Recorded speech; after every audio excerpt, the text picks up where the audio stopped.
बीच एक बड़ी खबर जो है वो सामने आ रही है। 7 मई को मारे गए आतंकियों के नाम जो है उससे जुड़ी बड़ी अपडेट जो है वो आपको दे रहे हैं। मसूद अजहर का भाई यूसुफ अजहर का नाम भी जो है वो निकलकर सामने आ रहा है। ये बड़ी खबर है, वो आपको बता रहे हैं। तो मसूद अजहर का जो जीजा है मोहम्मद सलीम, वो मारा गया। मसूद अजहर का भाई यूसुफ अजहर जो है वो भी मारा गया है। इस वक्त की बड़ी खबर आपकी टीवी स्क्रीन पर। तो देखिए बड़ी खबर आपको बता रहे हैं। 7 मई को मारे गए आतंकियों के नाम जो है उससे जुड़ी बड़ी जानकारी आपको दे रहे हैं। आपको याद होगी वो हैशटैग मसूद अजहर का जीजा मोहम्मद सलीम मारा गया है। ये बहुत बड़ी खबर आपको बता रहे हैं। मसूद अजहर का भाई यूसुफ अजहर भी मारा गया है। इससे पहले भी आपको बता दें कि इंडिया डेली ने आपको ये जानकारी दी थी कि कंधार हाईजैक का जो मास्टरमाइंड था वो भी मारा गया है। तो देखिए भारत की आतंकियों को लेकर लड़ाई लगातार जारी है और इसी कड़ी में आप देखेंगे ये बहुत बड़ी खबर सामने आ रही है। 7 मई को मारे गए आतंकियों के नाम से जुड़ी ये बड़ी ब्रेकिंग न्यूज। इस वक्त की बड़ी खबर आपके टीवी स्क्रीन पर। मसूद अजहर का जो आतंकी भाई था वो भी जो एयर स्ट्राइक हुई थी उसमें ढेर हुआ था, यानी ऑपरेशन सिंदूर में जो एयर स्ट्राइक हुई थी उसका नाम अब्दुल रऊफ अजहर था। उसकी मौत हुई थी। उसका जो जीजा था वो भी मारा गया था। इस वक्त की बड़ी खबर आपके टीवी स्क्रीन पर। तो देखिए आतंकियों का नामो निशान भारत मिटा रहा है, उनके खून तक को देखिए खत्म कर रहा है। क्योंकि देखिए लीनेज समझिए कि इनका पूरा परिवार ही जो है वो आतंकी फैमिली होती है, तो इसलिए इनका नामो निशान मिटाना बेहद ज्यादा जरूरी हो जाता है। क्योंकि जैश के टॉप कमांडर ये रहे, इनके पूरे परिवार वालों को देखिए, मरकज तैयबा का प्रमुख भी ढेर हुआ है। तो यहाँ पर कंधार हाईजैक का मास्टरमाइंड भी मारा गया। ये खबर इंडिया डेली ने आपको पहले ही बताई थी। ऑपरेशन सिंदूर में मारे गए पाकिस्तानी आतंकियों के नाम से जुड़ी इस वक्त की बड़ी अपडेट देखिए आपको दे रहे हैं। मसूद अजहर का भाई जो है यूसुफ अजहर जो है वो मारा गया है। और अगर आप समझे, देखिए ऐसा नहीं कि परिवार में कोई एक गलत निकल आया तो भैया वो आतंकी बन गया। इनका पूरा का पूरा परिवार ही जो है वो आतंक से भरा हुआ है और आतंक फैला रहा है। क्योंकि अगर आप भाई समझिए, जीजा समझिए, इनका काम केवल ये है कि आतंक फैलाना है। ये बड़ी खबर देखिए आपको ऑपरेशन सिंदूर से जुड़ी बता रहे हैं। 7 मई को जो मारे गए आतंकी है उनके नामों से जुड़ी ये बड़ी अपडेट दे रहे हैं। और इसी खबर पर और अधिक जानकारी के साथ मेरी सहयोगी किरण हमारे साथ जुड़ चुकी है। किरण, खबर पर क्या कुछ अपडेट 7 मई को हुए एयर स्ट्राइक को लेकर, ऑपरेशन सिंदूर को लेकर ये बड़ी जानकारी निकलकर सामने आ रही है? बिल्कुल बहुत बड़ी खबर है पलक। यहाँ पर देखें, एक जिस तरह से ये स्ट्राइक किया गया था, आतंकवादियों पर ये ताबड़तोड़ हमला था और देखें उसी का असर, यानी जो मकसद था हमारा वो मकसद हमने पाया है। क्योंकि अगर मैं आपको बता दूं जो लिस्ट है, लिस्ट में 5 ऐसे आतंकवादी हैं जिनको निस्तेनाबूद कर दिया गया है, खत्म कर दिया गया है। जड़ से पाकिस्तान में जो आतंकवाद बसता है, जो भारत के लिए नासूर है, उस नासूर को यहाँ पर जड़ से उखाड़ा गया। 5 में से 2 बहुत महत्वपूर्ण है। सबसे पहले मुदस्सर खास जो है ये बहुत महत्वपूर्ण था, जिसका खात्मा बहुत जरूरी था। डिटेल्स अगर आपको बताएं पलक, देखिए यहाँ लश्कर तैयबा का वो इंचार्ज था मजरक तालिबा, जो बात हम कर रहे हैं, जो हमने बताया था कि कौन कौन से आतंकी संगठन जो है जिसको खत्म किया गया, उसको निशाने पे लिया गया था, वो तबाह जो किया गया था, उसी में ये मुदस्सर खास जो है वो भी पूरी तरह से खत्म हो गया। और इसके बाद आपको देखें, इसके बाद उसे गार्ड ऑफ ऑनर दिया गया था। जो तस्वीर भी हमने अपने दर्शकों को दिखाई थी, जिसको लेकर के आप भी लगातार यही करी थी कि वो तस्वीर क्या दुनिया ने नहीं देखी। जब यहाँ पर खाके सुपुर्द करने के लिए किया गया था तो उस वक्त पूरी आर्मी, ISI यहाँ तक सब उनके साथ है। तो देखिए गार्ड ऑफ ऑनर दिया गया था। इसके अलावा जो जानकारी मिल रही है, हाफिज मोहम्मद जमीर ये दूसरे नंबर पे है। जैश ए मोहम्मद का एल्डेस्ट ब्रदर है, ये लॉफ मौलाना मसूद अजहर का ये देखिए एल्डेस्ट ब्रदर है, जो अभी यहाँ पर खत्म हो गया। भाई तीसरी जो हम तीसरे की बात कर रहे थे, जो बहुत महत्वपूर्ण था, जिसका खात्मा होना जरूरी था, मोहम्मद यूसुफ अजहर। जो आप बात कह रही थी पलक कि देखिए कोई किसी का जीजा है, तो कोई ब्रदर इन लॉ, तो कोई भाई है, तो कोई छोटा भाई है, ये सब इसी सब में संलिप्त थे। सिर्फ आतंकवादी ही इनका जो है मुख्य मकसद था कि किस तरह से आतंक जो है वो यहाँ पर फैला रहा है। देखिए यहाँ पर वो जो है वो भी अजहर मसूद जो है उसका यहाँ पर ब्रदर इन लॉ था। और चौथे की अगर हम बात करें, खालिद उर्फ अब्बू आक्शा जो है वो भी लश्कर तैयबा का, देखिए लश्कर जैश इन सब का खात्मा हुआ था, नाबूद कर दिया था। अब धीरे धीरे करके नाम जो है वो सामने आ रहे हैं पलक। ये खालिद उर्फ अबू अक्शा का जो हम बात कर रहे हैं, ये मल्टीपल जो टेररिस्ट अटैक है जम्मू कश्मीर में जो हुए उसमें संलिप्त था। इसके साथ आपको बता दें, देखिए इसके खाके सुपुर्दगी में जो है वो फैसलाबाद के जो सीनियर पाकिस्तानी किरण आप हमारे साथ बने रहिए। देखिए दर्शकों को ये बहुत बड़ी जानकारी जो है वो दे रहे हैं। अब आपको सिलसिलेवार तरीके से समझाते हैं। ऑपरेशन सिंदूर की जिस बारे में हम बात कर रहे हैं, इसमें 7 मई को जब ये ऑपरेशन किया गया था, जिसमें भारत ने साफ कर दिया था कि ये जो आतंकियों के ठिकाने हैं, आतंकियों के ठिकानों को तबाह किया गया है। अगर अभी हम बात करें मौलाना मसूद अजहर की, तो ये आपको बता दें जो वेपन्स की ट्रेनिंग होती थी, वेपन्स की जो एक पूरी लॉजिस्टिक सपोर्ट जिसे हम कहते हैं, उससे एक तरीके से उसमें इन्वॉल्व रहता था। ये पूरा बैकग्राउंड आपको बता रहे हैं ताकि आप समझें कि ये आतंकियों का जो परिवार है ये भी आतंक में शामिल थे और मिलकर एक तरीके से आतंक का बिजनेस चलाते थे। यहाँ पर आपको बता दें बहुत सारे जम्मू कश्मीर के अंदर, ये मौलाना मसूद अजहर की जो मैं बात कर रही हूँ, ये बता दें आपको कि ये कई सारे जम्मू कश्मीर के अंदर जो टेरर अटैक्स हुए थे उसमें भी ये शामिल था। और साथ ही अगर हम बात करें IC 814, अगर कंधार हाईजैक की अगर हम बात करें, उसमें भी उस हाईजैकिंग केस में भी ये शामिल था।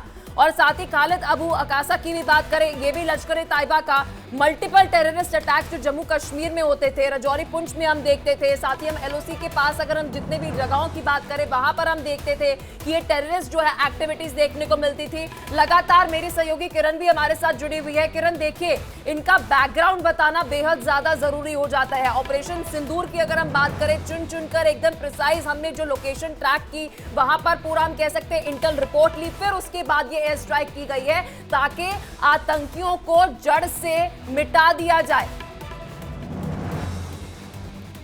बिल्कुल पलक, आपने बहुत सही कहा है कि देखिए जड़ से आतंकियों को खत्म करना था और इसी मकसद के साथ इस बार जो है ये ऑपरेशन सिंदूर चलाया गया। इस बार कहा भी गया था कि वो अंजाम हम करेंगे कि इसको अपने सपने में भी नहीं सोचा होगा, और यही किया भी गया है। 9 ठिकाने जिनको रॉ ने जो है पूरी तरह से पहले उस टारगेट को जो है पकड़ा, चूज किया कि कौन कौन से 9 ठिकाने हैं जहां पर हमने सटीक निशाना लगाना है। देखिए सिविलियंस को नहीं, जो जानकारी मिल रही है इस वक्त मैं आपको ये भी बता दे, देखिए पलक, जब खाके सुपुर्द किया जा रहा था तो लगातार पाकिस्तान के जो हुक्मरान है वो ये कह रहे थे कि आतंकवादी नहीं, ये सब जो है सिविलियंस थे जिसको इंडियन ने निशाना बनाया है। लेकिन देखिए अब जब नाम सामने आ रहे हैं, उनकी करतूत सामने आ रही है, टेररिज्म के किस तरह से वो संलिप्त रहे, वो सब तमाम चीजें सामने आ रही है, तो इस बात को पूरी तरह से जग जाहिर हो गया है कि पाकिस्तान कैसे वहां पर उन्हें गार्ड ऑफ ऑनर देता है। उनके खाके सुपुर्दगी में जो है पाकिस्तान के आर्मी पहुंचते हैं,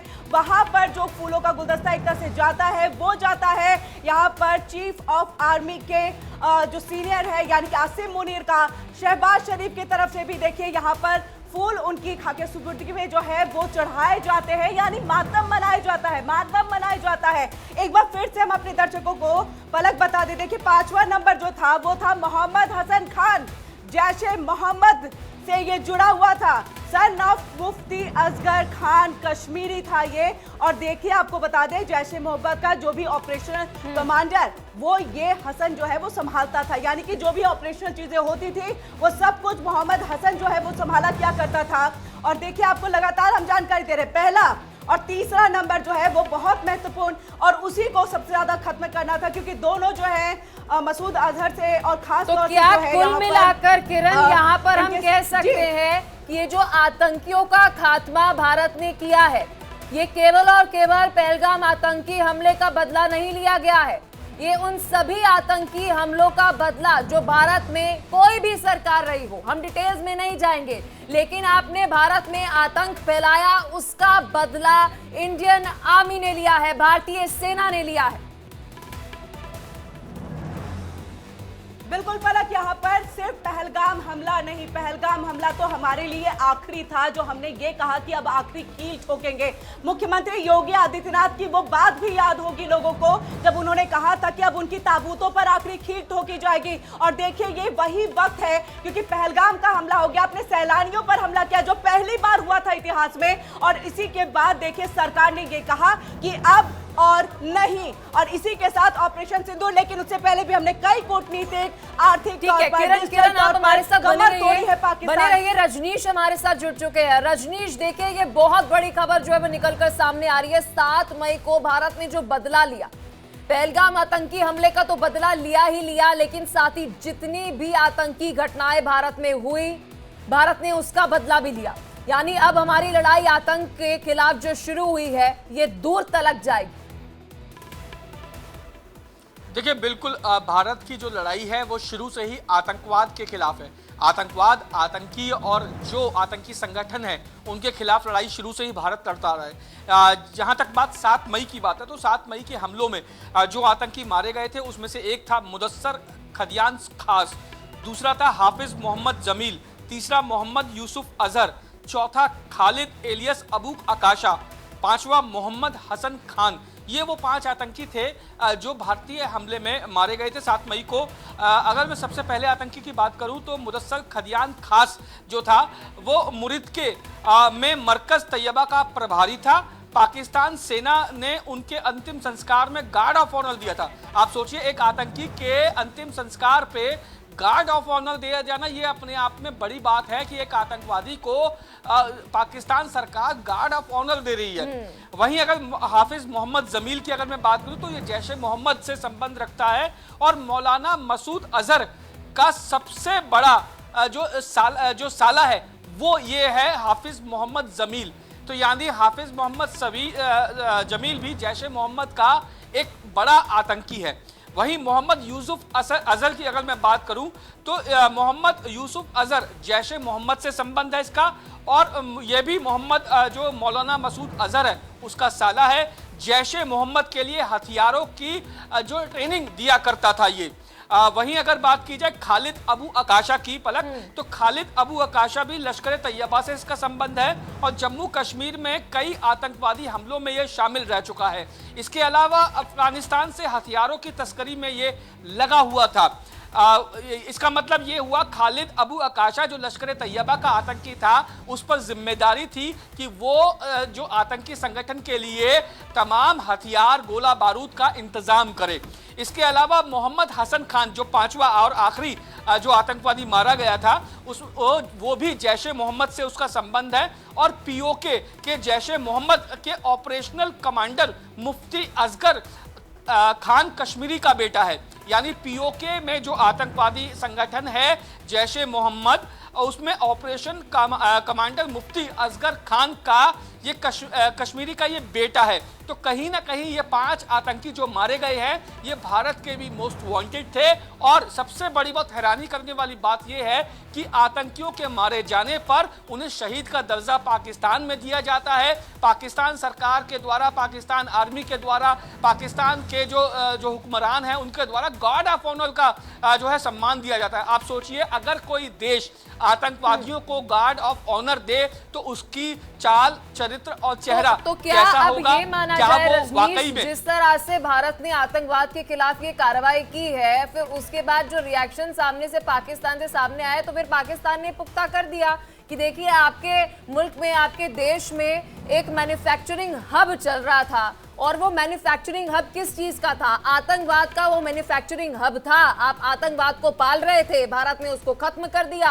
अब आपको जो है मिर्ची लग गई है कि भैया हमारे देश में हमने एक मैन्युफैक्चरिंग हब बना रखा था जहां पर हम आतंकवाद को पाल रहे हैं। मदरसों के अंदर स्कूलिंग नहीं होती, इनके स्कूल में मदरसों के अंदर आतंकियों को ये ट्रेन करते हैं। तो वहां पर ये पूरा जो नेक्सस चल रहा है, इनके पूरे देश में जो प्रोडक्शन हो रही है आतंकवाद की, तो भारत ने जब उसका खात्मा किया तो भाई आपको मिर्ची लग गई। रजनीश, देखिए पलक, बिल्कुल देखिए पलक, गले की जो नस है वो है कश्मीर। जब कश्मीर से धारा 370 हटाई गई तो पाकिस्तान को मिर्ची लग गई, उसकी गले की नस जो है वो दब गई। क्योंकि कश्मीर को लेकर ही वो लगातार आतंकवादियों को भारत में भेज रहा था। और जब कश्मीर उसके हाथ से निकल गया, उसके बाद आपको याद होगा गृह मंत्री अमित शाह ने संसद के अंदर साफ तौर पे ये बयान दिया था कि पीओके हमारा है, भारत का अभिन्न अंग है और हम पीओके लेके रहेंगे, अपनी जान तक दे देंगे पीओके के लिए। ये जो बयान था, इसकी गूंज पाकिस्तान तक गई और पाकिस्तान को ये लगा कि जैसे कश्मीर उनके हाथ से निकल गया, वहां पर तरक्की होने लगी, युवाओं को नौकरी मिलने लगी। जिन हाथों में उसने पत्थर थमाए थे, उनके हाथों में डिग्रियां, मार्कशीट्स और नौकरी की जो अपॉइंटमेंट लेटर उनके हाथ में आने लगा। रजनीश, हम आपके पास आएंगे। हमारे साथ किरण जुड़ी हुई है। किरण, जो सूची जारी हुई है, जरा एक एक करके सबके बारे में डिटेल जानकारी दीजिए। पहला मुदस्सर, जिसे अबू जिंदाल के नाम से जानते हैं, दूसरा हाफिज मोहम्मद जमील, तीसरा मोहम्मद यूसुफ अजहर, चौथा खालिद उर्फ अबू आकाशा और पांचवा मोहम्मद हसन खान। ये किस तरह से ऑपरेट करते थे, क्या ऑपरेट करते थे और इनकी क्या भूमिका रहती थी, पूरी जानकारी दर्शकों को दीजिए। जी बिल्कुल, यहाँ पर आशीष देखे, मुदस्सर खाद्यान खास जो है वो अबू जिंदाल उर्फ कहला रहा था और ये लश्कर तैयबा से जुड़ा हुआ था। उसका चीफ था, उसका इंचार्ज था एक तरह से। मरकज तैयबा पर जब उस ठिकाने पर हमला हुआ तो आप देखिए कि जो वो ठिकाना तबाह हुआ, उसी में ये जो है मर गया। मतलब ये अब इस दुनिया में नहीं, ये मर गया। और इसके बाद आपको ये हम बताएं, देखिए ये एक तरह से काफी सारी चीजें, IG of Punjab police attendant the prayer ceremony, ये पूरी जानकारी इसकी मिल रही है। इसके साथ एक तरह से ये डेजिग्नेटेड ग्लोबल टेररिस्ट था। अरे ये तो छोड़िए, पंजाब की जो मुख्यमंत्री हैं मरियम नवाज, वो जाकर इसको पुष्पांजलि देती हैं, ये भी बताइए दर्शकों को। बिल्कुल बिल्कुल, ये पूरी जानकारी जो है आशीष लगातार हम अपने दर्शकों तक पहुंचा रहे हैं। वहीं देखिए हाफिज मोहम्मद जमील, जिसकी बात लगातार की जा रही है, जैसे मोहम्मद का ये एक तौर से सदस्य रहा, eldest brother in law of मौलाना मसूद अजहर, यानी मसूद अजहर जो कि मोस्ट वांटेड है हमारे यहाँ पर 26/11 को लेकर के, उसका ये यहाँ पर जीजा है। और आपको बता दें, देखिए अब ये भी जो है अब ये मौलाना मसूद अजहर का साला था, हमने अपने दर्शकों को दिखाई दी थी। हाफिज मोहम्मद जमील जो था ये साला था। और सबसे अहम बात एक और है किरण, जो दर्शकों को बतानी बेहद जरूरी है कि ये मुस्लिम युवाओं को कट्टरपंथी बनाता था। फंडिंग जो होती थी आतंक के लिए, ये इकट्ठा करता था। किरण, ओवर टू यू। बिल्कुल बिल्कुल, आपने और यूसुफ अजहर के बारे में भी आशीष देखिए जो जानकारी हमारे पास है कि ये मोहम्मद सलीम भी कहलाता था, मतलब उर्फ अगर कहिए घोषी साहब भी ये कहलाता था, जैसे मोहम्मद से कनेक्टेड था, मौलाना मसूद अजहर का ब्रदर इन लॉ। और देखिए यहाँ पर आप एक चीज की इन्वॉल्वमेंट जो इसकी थी वो टेररिस्ट एक्टिविटी में बहुत ज्यादा थी। जम्मू कश्मीर में जितने भी अटैक्स हुए थे उसमें था। और सबसे बड़ी बात है IC-814 हाईजैकिंग जो हुई थी, कंधार हाईजैक जो सबको याद होगा, उसमें ये मोस्ट वांटेड था। लेकिन अब ये खाके सुपुर्द हो चुका है। तो किरण देखिए, अब ये क्लियर हो गया है। ये इंटरनेशनल फ्रेम पर अगर हम देखें तो ये क्लियर हो गया है। बाकी सारे देशों ने पहन रखी हैं चूड़ियां, और चूड़ियां पहन ले, क्योंकि दूसरे देशों में भी इन सभी आतंकियों ने आतंकी घटनाएं की, भारत ने उसका बदला लिया। दूसरे सारे देशों को जो इस वक्त दोगलापन दिखा रहे हैं, उन्हें चूड़ियां पहन लेनी चाहिए, क्योंकि भारत ने आतंकियों से बदला लिया, आतंक को खत्म किया। क्योंकि आतंक किसी एक देश के लिए दुश्मन नहीं होता, वो हर एक देश के लिए दुश्मन होता है।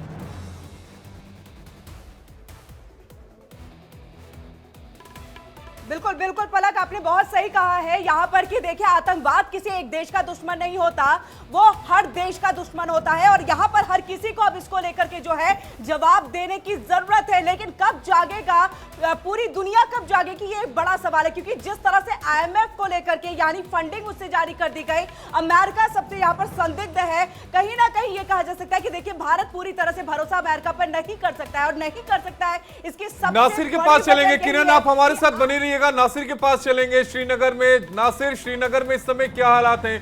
थोड़ी देर पहले आपने ये कहा था कि कुछ धमाकों की जो जानकारी है, जो आवाजें हैं, वो आई थी श्रीनगर के आसपास के इलाकों से।